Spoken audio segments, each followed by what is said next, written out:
Ha llegado la gran asamblea del día de expiación, la bendita fiesta de otoño. El día de expiación es una fiesta bendita de Dios, que cae el 10º día del 7º mes, según el calendario sagrado. Veamos su origen y ceremonia. Cuando Moisés bajó del monte Sinaí, después de recibir las primeras tablas de los 10 mandamientos, encontró a los israelitas adorando a un becerro de oro. Está escrito que Moisés arrojó las primeras tablas de los 10 mandamientos, haciéndolas pedazos al pie del monte. Y ese día murieron 3,000 personas que habían adorado al becerro de oro. Después, los israelitas determinaron no volver a cometer el mismo pecado y ofrecieron una oración de arrepentimiento a Dios, confesando sus pecados. Entonces Moisés subió al monte Sinaí por segunda vez, el primer día del 6º mes, según el calendario sagrado, para recibir las segundas tablas de los 10 mandamientos, y ayunó otros 40 días. Después de que Moisés orara con ayuno durante 40 días, Dios le permitió las segundas tablas de los 10 mandamientos. Después de recibirlas, Moisés bajó el 10º día del 7º mes, según el calendario sagrado. Ese día es hoy. Dios ordenó a los israelitas celebrar el día de expiación, cada 10º día del 7º mes, según el calendario sagrado, para conmemorar el momento en que Dios perdonó todos los pecados de Israel. Celebramos la fiesta de las trompetas hace 10 días y durante la semana de oración del día de expiación, oramos cada madrugada y noche, y recibimos hoy el día de expiación. Estudiemos la verdad del día de expiación en Levítico capítulo 16 y entendamos la abundante gracia de expiación de Dios que aparece en el Antiguo y el Nuevo Testamentos. Veamos Levítico capítulo 16 versículo 5. Y de la congregación de los hijos de Israel tomará 2 machos cabríos para expiación y un carnero para holocausto. Y hará traer a Aarón el becerro de la expiación que es suyo, y hará la reconciliación por sí y por su casa. Después tomará los 2 machos cabríos y los presentará delante de Jehová a la puerta del tabernáculo de reunión. Y echará suertes Aarón sobre los 2 machos cabríos, una suerte por Jehová y otra suerte por Azazel. Y hará traer Aarón el macho cabrío sobre el cual cayere la suerte por Jehová, y lo ofrecerá en expiación. Mas el macho cabrío sobre el cual cayere la suerte por Azazel, lo presentará vivo delante de Jehová, para hacer la reconciliación sobre él, para enviarlo a Azazel al desierto. En el día de expiación se ofrecía un becerro a Dios por los sacerdotes y 2 machos cabríos por el pueblo. Echaban suertes para designar los 2 machos cabríos, uno para Azazel y el otro como ofrenda para expiación. Todos los pecados y transgresiones cometidos durante un año eran transferidos al macho cabrío, Azazel, que luego era enviado a una tierra inhabitada en el desierto. Con esto terminaba toda la ceremonia del día de expiación. Durante un año, todos los pecados y transgresiones que el pueblo cometía siempre eran trasladados al santuario. Luego, se imponía las manos a Azazel para que todos los pecados transferidos al santuario le fueran entregados en el día de expiación. Solo entonces, todos los pecados cometidos durante el año eran completamente perdonados. Esta era la regla del sacrificio en los tiempos de Moisés en el Antiguo Testamento. Sigamos entendiendo esto en el versículo 15. Después degollará el macho cabrío en expiación por el pecado del pueblo, y llevará la sangre detrás del velo adentro, y hará de la sangre como hizo con la sangre del becerro, y la esparcirá sobre el propiciatorio y delante del propiciatorio. Así purificará el santuario a causa de las impurezas de los hijos de Israel, de sus rebeliones y de todos sus pecados. De la misma manera hará también al tabernáculo de reunión, el cual reside entre ellos en medio de sus impurezas. Ningún hombre estará en el tabernáculo de reunión cuando él entre a hacer la expiación en el santuario, hasta que él salga, y haya hecho la expiación por sí, por su casa y por toda la congregación de Israel. Y saldrá al altar que está delante de Jehová, y lo expiará, y tomará de la sangre del becerro y de la sangre del macho cabrío y la pondrá sobre los cuernos del altar alrededor. Y esparcirá sobre él de la sangre con su dedo 7 veces, y lo limpiará y lo santificará de las inmundicias de los hijos de Israel. Cuando hubiere acabado de expiar el santuario y el tabernáculo de reunión y el altar, hará traer el macho cabrío vivo. Y pondrá Aarón sus 2 manos sobre la cabeza del macho cabrío vivo, y confesará sobre él todas las iniquidades de los hijos de Israel, todas sus rebeliones y todos sus pecados, poniéndolos así sobre la cabeza del macho cabrío. Y lo enviará al desierto por mano de un hombre destinado para esto. Y aquel macho cabrío llevará sobre sí todas las iniquidades de ellos a tierra inhabitada, y dejará ir el macho cabrío por el desierto. Según la regla del día de expiación, en Levítico capítulo 16, el macho cabrío por Azazel representa a Satanás. Todos los pecados que cometemos son llevados temporalmente al santuario durante un año, y en el día de expiación son transferidos a Azazel, que luego es liberado en un desierto inhabitable para deambular y morir allí. Entonces, todos nuestros pecados desaparecen. En Levítico capítulo 16, Dios nos muestra cómo se eliminan nuestros pecados. Entonces, ¿a quién representa el santuario? Veamos Jeremías capítulo 17. En el capítulo 17, versículo 12 está escrito: Trono de gloria, excelso desde el principio, es el lugar de nuestro santuario, oh Jehová, esperanza de Israel. El santuario representa a Dios. Cuando el pueblo pecaba, los pecados eran trasladados de inmediato al santuario. Asimismo, todos nuestros pecados son llevados a Dios, siéndole pesadas cargas. Todos los pecados permanecen en el santuario hasta el día de expiación. Dios mismo lleva todos nuestros pecados. Al sacrificar los 2 machos cabríos, uno de ellos debía ser una ofrenda para expiación por nuestros pecados, y el otro debía ser para Azazel, que representaba a Satanás, el creador del pecado, al que imputaban todos nuestros pecados. Estas 2 ceremonias se llevaban a cabo simultáneamente. La ofrenda de expiación representa a Cristo, y Azazel representa a Satanás. Todo el pecado será entregado a Satanás al final. Dado que Satanás es originalmente el creador del pecado, vagará en una tierra inhabitada en el desierto, llamada abismo en la Biblia. Las profecías de Apocalipsis dicen que al final será atormentado en el abismo. Mediante la abundante gracia del día de expiación, podemos entender el amor y sacrificio de Dios. En lugar de nosotros, Dios lleva nuestros pecados como el santuario, y también como la ofrenda por el pecado. Entendamos esto juntos a través de Isaías capítulo 53. Veamos el versículo 1. ¿Quién ha creído a nuestro anuncio? ¿Y sobre quién se ha manifestado el brazo de Jehová? Aproximadamente 700 años antes de la llegada de Jesús, Dios hizo que el profeta Isaías escribiera una profecía de que Jesucristo llevaría nuestros pecados en lugar de nosotros. Continuemos con el versículo 2.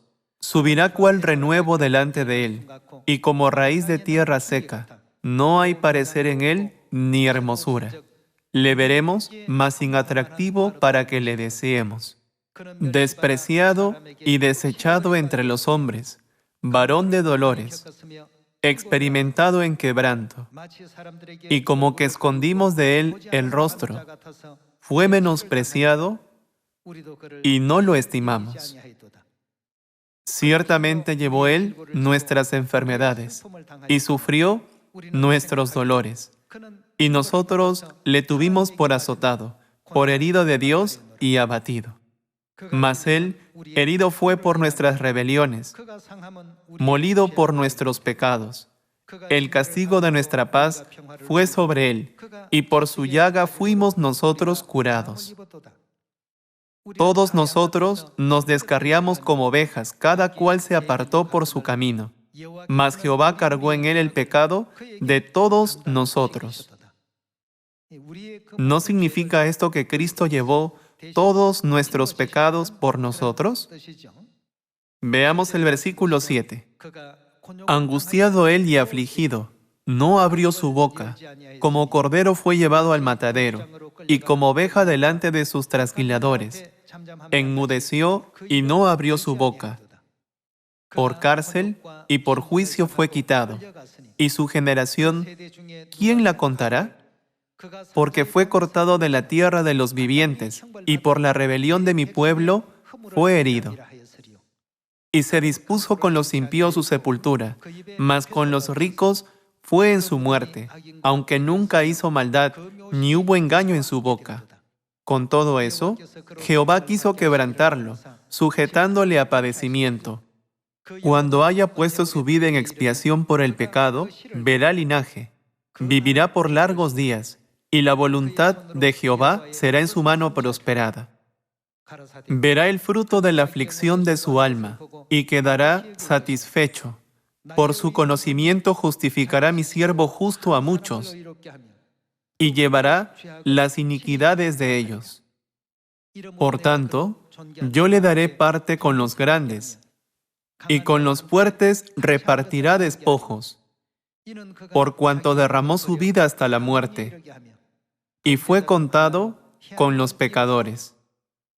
Habiendo él llevado el pecado de muchos, y orado por los transgresores.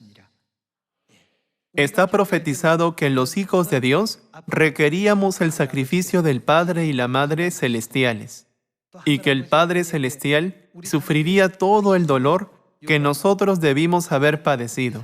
Dado que el perdón de pecados se menciona con frecuencia, pensamos que nuestros pecados se perdonan automáticamente si simplemente guardamos las fiestas. Sin embargo, nos sentimos más ligeros porque alguien más llevó nuestros pecados hasta que fueran eliminados por completo.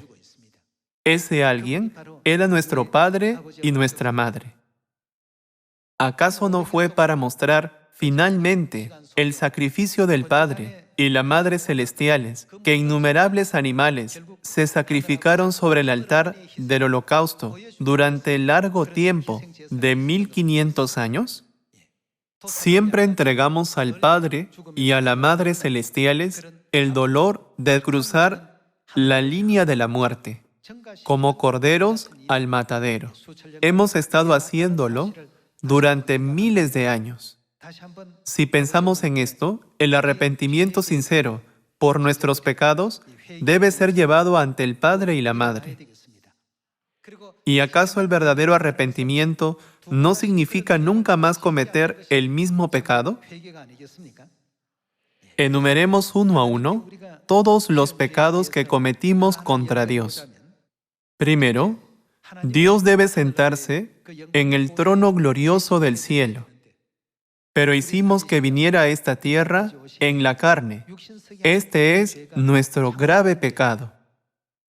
Segundo, causar que Dios fuera crucificado es un pecado terrible. Si no hubiéramos pecado, Dios no habría sido crucificado. Luego, el pecado de hacer que Dios fuera azotado, golpeado, abofeteado, despreciado, burlado, obligado a llevar la corona de espinas y hacer que sus vestidos fueran repartidos echando suertes. Debemos reflexionar sobre el pasado en este día de expiación. Incluso cuando éramos pecadores, Dios no nos abandonó, sino que mostró cuánto nos amó hasta el final. Sin embargo, en nuestra vida cotidiana, ¿con cuánta frecuencia nos encontramos tratando de dejar a Dios y dando por descontado el pacto que Dios hizo con nosotros solo porque sufrimos un poco de dolor? Nunca más debemos involucrarnos en tales pecados. Nunca debemos considerar la preciosa sangre de Dios derramada en la cruz como una simple imagen o como la escena de una película. En cambio, ustedes y yo debemos participar en su dolor y terrible padecimiento. Por esa razón, está escrito en Isaías capítulo 53. Mas Él herido fue por nuestras rebeliones, molido por nuestros pecados. Dios sufrió todos estos padecimientos a causa de nuestros pecados. En lugar de simplemente decir el sacrificio de la cruz y entenderlo superficialmente, debemos recordar que en el lugar exacto donde íbamos a sufrir, el Padre Celestial sufrió en nuestro lugar para salvarnos. Y que todos los días la Madre Celestial sube al altar del holocausto como la ofrenda de expiación por nosotros. Durante este día de expiación, nunca debemos olvidar el amor, sacrificio y arduo trabajo que el Padre y la Madre han hecho por nosotros. Vayamos a Efesios capítulo 1. En Efesios capítulo 1, versículo 7 está escrito: en quien tenemos redención por su sangre, el perdón de pecados según las riquezas de su gracia. Aquí, la expresión por su sangre se ha filtrado mucho.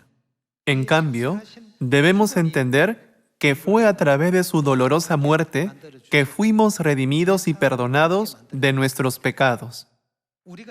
Debimos haber pagado el precio de nuestros pecados. Sin embargo, ¿no se muestra a través del Antiguo Testamento como una sombra que el Padre y la Madre llevaron nuestros pecados? ¿Qué sucede todos los días durante el tiempo de oración de la mañana y la tarde? Para que el Padre y la Madre celestiales perdonen nuestros pecados, los tiempos de oración de la mañana y la tarde se convierten en el momento en que derraman su sangre y se convierten en sacrificios sobre el altar del holocausto. Por esa razón, también se convierten en la ofrenda del día de reposo y hoy se convierten en ofrendas del día de expiación por la misma razón. ¿Quién nos separará del amor de Cristo? ¿Tribulación? ¿O angustia? ¿O persecución? ¿O hambre? ¿O desnudez? ¿O peligro? ¿O espada? Nada nos separará del amor de Cristo. El apóstol Pablo pudo mantener su fe mientras era martirizado, porque entendió correctamente el sacrificio y el amor que Dios tiene por nosotros. Todos los miembros de la iglesia primitiva daban por descontado el martirio, considerando gloriosos la persecución y el sufrimiento por Cristo. Sin embargo, cuando creemos en Dios y nos enfrentamos a un pequeño obstáculo o inconveniente en nuestra vida de la fe, tratamos de evitarlo. Si pensamos en el Padre, que se sacrificó por nuestros pecados, y si pensamos en la gracia de aquel que sufrió por nosotros, podemos superar cualquier tribulación, prueba o persecución con la actitud de Pablo, que afirmó: nadie puede separarnos del amor de Cristo. Debemos tener esta fe. Los que no entienden lo que significa la preciosa sangre de Cristo fácilmente renuncian y dejan a Cristo, se apartan de Él y terminan sin entrar en el reino de los cielos. Esto nunca debe sucedernos. Debido a nuestros pecados, el Padre vino hasta esta tierra para salvarnos. No dudó en recorrer el camino del Evangelio durante 37 años, sufriendo persecución y desprecio de la gente.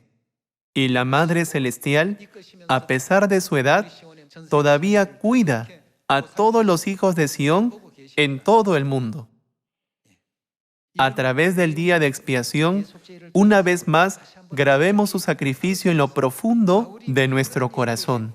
Pablo dijo: nada puede separarnos del amor de Dios. Y Pedro pidió a sus verdugos que lo crucificaran boca abajo diciendo, no puedo ser crucificado igual que Cristo. Y murió colgado boca abajo. ¿Pudo terminar su vida boca abajo, en una cruz? Porque pensó en Cristo, que nos amó y llevó todos nuestros pecados.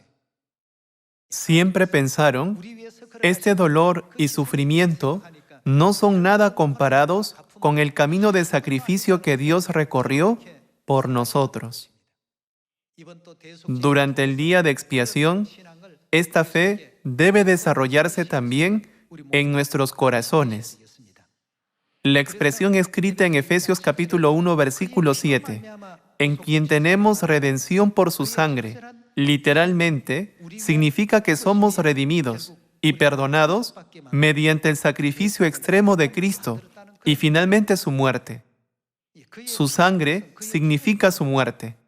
¿Qué pasaba por su mente cuando murió?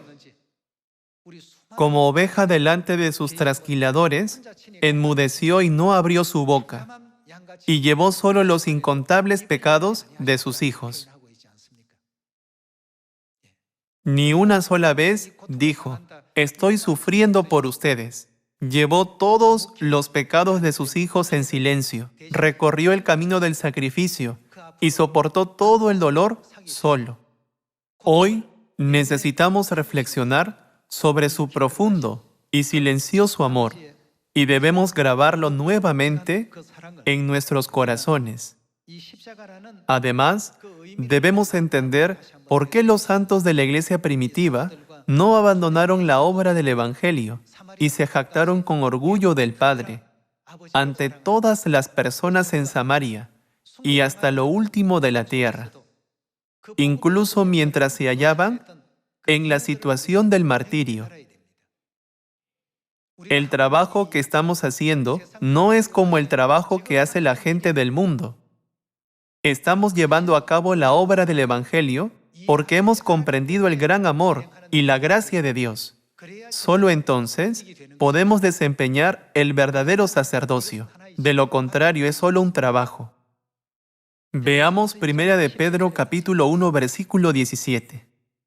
Y si invocáis por Padre a aquel que sin acepción de personas juzga según la obra de cada uno, conducíos en temor todo el tiempo de vuestra peregrinación, sabiendo que fuisteis rescatados de vuestra vana manera de vivir, la cual recibisteis de vuestros padres, no con cosas corruptibles como oro o plata, sino con la sangre preciosa de Cristo, como de un cordero sin mancha y sin contaminación. Finalmente, debemos recordar una vez más que el sacrificio y la muerte del Padre se convirtieron en la fuerza motriz que nos rescató y redimió a nosotros y a nuestros antepasados de nuestra vana manera de vivir. Vayamos a 1 de Juan capítulo 4, versículo 7. Amados, amémonos unos a otros, porque el amor es de Dios. Todo aquel que ama es nacido de Dios y conoce a Dios. El que no ama no ha conocido a Dios, porque Dios es amor.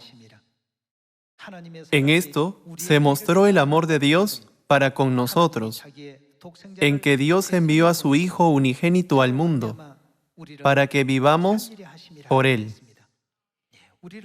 Está escrito en 1 de Juan que Dios vino a la tierra y fue crucificado y sacrificado para salvarnos. Versículo 10. En esto consiste el amor, no en que nosotros hayamos amado a Dios, sino en que Él nos amó a nosotros y envió a su Hijo en propiciación por nuestros pecados. Amados, si Dios nos ha amado así, debemos también nosotros amarnos unos a otros. Todos los miembros de la iglesia primitiva entendieron este amor. Por eso dijeron, ¿quién nos separará del amor de Cristo? ¿La tribulación nos separará de su amor? ¿La angustia nos separará de su amor? Nada en el mundo podrá separarnos del amor de Cristo. Si pensamos en el amor que Dios demostró por nosotros, ¿cómo podemos traicionarlo? Todos los años guardamos el día de expiación. La semana de oración es de solo 10 días, pero algunos miembros sienten que es difícil participar en los cultos de la madrugada y la noche. Sin embargo, Dios ha estado llevando nuestros pecados y transgresiones durante miles de años, o incluso más. Piensen en esto. Si piensan en la carga del pecado que Dios ha estado llevando, ¿no sienten que lo que estamos haciendo es realmente nada? Por esa razón, está escrito en el capítulo 4, versículo 9, Dios envió a su Hijo unigénito al mundo para que vivamos por Él. Veamos 1 de Pedro capítulo 3, versículo 17. Porque mejor es que padezcáis haciendo el bien, si la voluntad de Dios así lo quiere, que haciendo el mal. Porque también Cristo padeció una sola vez por los pecados, el justo por los injustos. No solo murió, sino que murió por personas injustas como nosotros, para llevarnos a Dios, siendo a la verdad muerto en la carne, pero vivificado en espíritu, en el cual también fue, y predicó a los espíritus encarcelados. Cristo, que era justo, murió por los injustos, llevó todas nuestras enfermedades y sufrió por nosotros. Desde la época de Moisés, durante 1500 años, Dios permitió que se sacrificaran animales repetidamente, año tras año. Cada sacrificio fue para mostrar el sacrificio del padre y la madre. Aparentemente, se sacrificaban animales, pero esto mostraba el sacrificio de nuestro Padre y nuestra Madre celestiales. Si enumeramos nuestros pecados una vez más, podemos ver que cometimos el pecado de hacer que Dios viniera en la carne, el pecado de que derramara su sangre en la cruz, el pecado de que fuera azotado, golpeado, abofeteado y despreciado, y se burlaran de él, el pecado de que sufriera humillación cuando su ropa fue repartida, el pecado de hacerle llevar una corona de espinas, y de hacer que dejara la gloria celestial. No debemos cometer ninguno de estos pecados contra Dios. Sin embargo, todas estas cosas sucedieron por nuestros pecados. Todo esto sucedió porque cometimos graves pecados que merecen castigo. Nosotros debíamos haber estado en ese lugar, pero el Padre y la Madre estuvieron allí en lugar de nosotros. En vez de decir solo con la boca y labios que amamos a Dios, debemos grabar todas las enseñanzas de Dios en lo profundo de nuestras almas, para que no traicionemos su amor. Debemos ser como los apóstoles Pedro y Pablo y los miembros de la iglesia primitiva, que se conmovieron por el gran amor de Dios incluso cuando enfrentaron la muerte. Debemos hacer la obra del Evangelio como ellos, con gratitud. Con esto quisiera concluir el sermón de hoy. Muchas gracias.